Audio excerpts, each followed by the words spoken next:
Kejan guasa me de latas lo aja don kochi kwena kosa kon len shop taka me. Kejan guasa me gore jo to barach ke pida mandan ni Peter Galatmon ke Peter Galatmon. General kel mi chita nonga gwam nan bar ke kwidin lo ko de kos de Japan re ke Gambela. Men wish mon dakia. Ta lo da lunga jan guasa me ko ba kon dia lat mandan en laden Peter ke Peter Galatmon. Peter Galatmon Ramkel mlos along rate gada kojan leda long ko kwas ko de kos de Japan kajan gwasa me ci Peter Galatmon che kon lat kadi di shop ke raw chale jacha ronial ka mishale pemdid kandi ti kadi de te YouTube channel mi paila kwaje la goro to kon as di alan kon na ko de rodian no kade rodian lo kamne ken de yen subscribe ko YouTube channel cha lar lo ka rodun channel lo ko bane rodan jaka jawun ya rei ngasa amenere chiang madan to content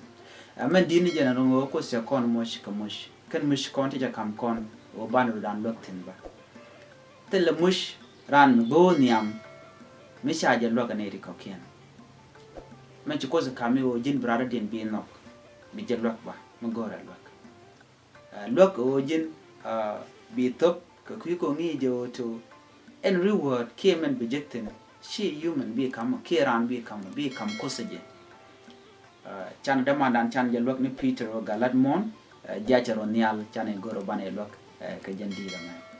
chan je linga mat jacharo nial kana pemdit jairo nial kenyam chan be play ke lu ke chan bungar ke lu biar ling na ta danen le rore je goro je to de subscribe ni yana jandira goro ko en video titini biya ka jek ka channel la kendia jan gwas dan gor jo de yene jekten beling da bela ping goma ko biya jalok cha dan lok chane gor bana woni am kel chan woni am kel men dini jene lo ngo ngezo jin mele ran kame gwa ngedo to ken no rodo podene rodo ampos shi bijek metiba bi jeko jin lokara da dian pos shi bijek nyir shi bijek lok bi jeko jin ku ne ko ken ku ko no chokos wenana tele ramede da man lok kala radio no ko kos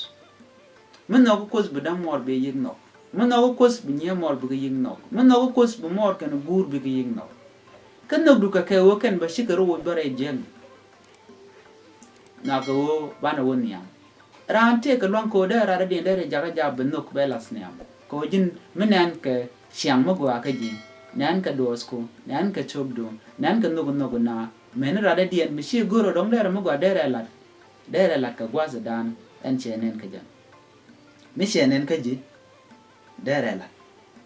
kon la nyes kon nuk bana je nyas mi ci kon en karara dien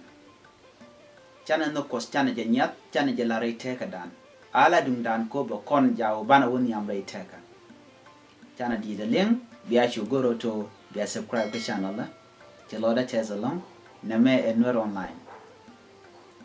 Poste kos.